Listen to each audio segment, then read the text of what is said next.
Ini film horor Korea lagi, tahun 2022 baru setengah. Film ini ditunggu-tunggu netizen. Film horor Korea pertama tahun ini. Ada 10 cerita horor yang berbeda. Setiap cerita punya kesialan yang berbeda. Penonton harus berhati-hati. Mari kita mulai filmnya. Ada 2 model sedang memilih manekin. Semuanya terlihat normal. Tiba-tiba muncul manekin aneh. Tangannya terpelintir. Rekannya bilang ini dari tempat yoga. Sangat aneh. Tapi John ingat awalnya tidak seperti ini. Rekannya menyuruhnya pulang. Baru saja mereka pergi, manekin itu bergerak. Ada 2 orang sedang duduk di taman. Salah satu pria berbaju kuning terlihat aneh. Lehernya berputar seperti robot. Kepalanya menoleh 180 derajat. Wajahnya seperti manekin. John bergegas kabur. Hari ketiga, mereka menata manekin. Rekannya sadar kurang satu. Mereka cari di gudang.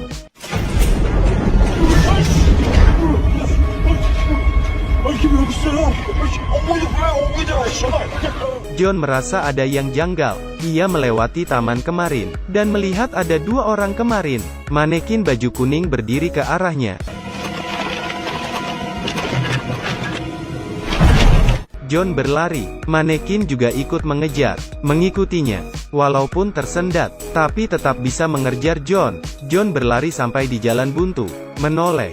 Manekin ada di belakangnya, menggerakkan badan, perlahan maju. Wajah manekin yang halus, seperti replika dari seorang pria.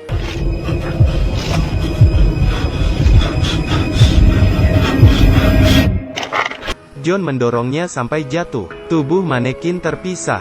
Ini sangat aneh. John bergegas lari. Manekin itu memiliki ekspresi aneh. John putus asa, berlari semakin pelan. Karena tubuhnya menjadi kaku, kakinya juga tidak stabil. Kedua tangannya berubah jadi plastik. Melihat itu, John panik. Ada pria berjas muncul di depannya, menatapnya dengan niat buruk. Wajah John juga berubah menjadi sebuah manekin. Ini adalah episode paling menakutkan, terutama wanita berbaju merah yang merangkak ke atas. Netizen menganggap ini menyeramkan. Ara berada di tempat parkir. Tiba-tiba muncul wanita baju merah misterius, menatapnya dari kejauhan. Saat menoleh, wanita itu masih berdiri di sana. Perasaannya buruk, tapi Ara tidak peduli. Ia kembali ke apartemen, seketika merasakan hawa dingin. Ada wanita baju merah itu lagi. Ara ketakutan, bergegas masuk kamar, tutup pintu. Ia berdiri di depan monitor, melihat situasi di luar.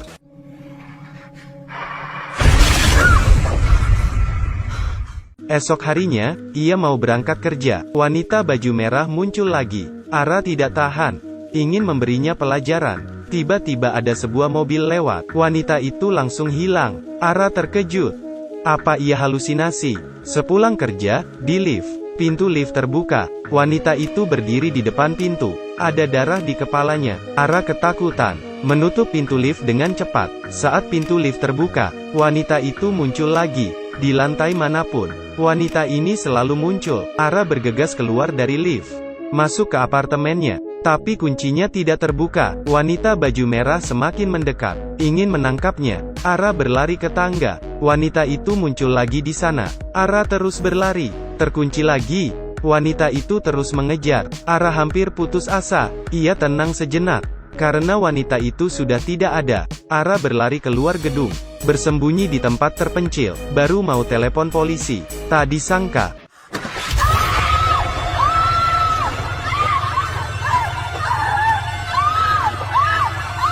wanita itu menangkapnya, memegangnya dengan satu tangan, merangkak ke atas. Kecepatannya sangat cepat, di luar akal sehat. Sesampainya di atas gedung, wanita langsung melepaskan Ara, melemparnya dengan brutal.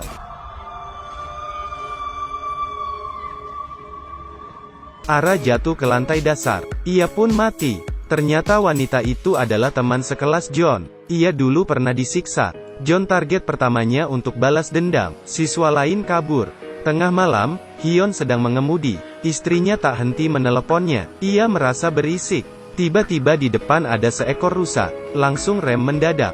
Dilihat lagi. Di depan tidak ada apa-apa. Ia melihat ada sidik jari di depan kaca mobil. Hyun mengira itu sidik polisi barusan. Pakai wiper mobil, tapi tidak hilang. Hyeong terkejut. Ia mencoba menghapus dari dalam. Bisa dihapus. Ia melihat banyak sidik jari di kaca kanan. Hyun merasa ada yang janggal, dan bergegas pergi. Ia parkir di pinggir jalan, ingin membuang sesuatu. Saat buka bagasi, ternyata ada koper yang dipenuhi darah. Ada rambut di atas koper. Hyun memotong rambutnya. Sudah diduga, di dalam ada mayat wanita. Hyun mencari tempat untuk dibuang. Hatinya semakin panik. Berhalusinasi wanita itu terus ada. Banyak sidik jari di kaca mobil. Hyun menghentikan mobilnya. Wanita itu membawa nasib buruk padanya. Ia melampiaskan semua amarahnya. Koper itu dipukul terus-menerus. Kosong. Hanya ada genangan darah. Pintu darurat di samping terbuka. Wanita keluar dari sana, dan bergerak. Hyun panik. Lampu di terowongan tiba-tiba mati. Ia menoleh. Wanita itu hilang. Ternyata ia pindah ke tanah. Seperti ingin bangun.